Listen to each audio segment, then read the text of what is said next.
Цар Бомба. Чували ли сте за тази марка? Името е запомнящо се, но още по-впечатляващи са моделите им. Уникални дизайни, смели комбинации.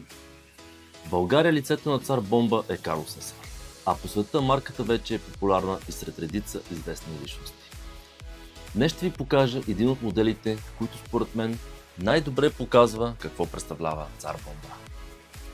Това е Elemental, корпус от благородна стомана с оранжеви акценти.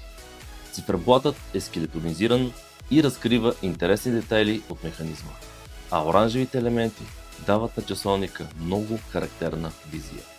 Моделът е с автоматичен механизъм Миота, стъклото е сафир кристал, изключително устойчиво на надраскване. А оранжевата силиконова кришка с ширина 26 мм допълва спортния характер на часовника. Водоустойчивостта е 5 бара, а теглото е само 130 грама. Това е Цар Бомба Elemental. Смел дизайн, много детайли и часовник, който определено няма да остане незабелязан. VIP Watches. До следващия часовник.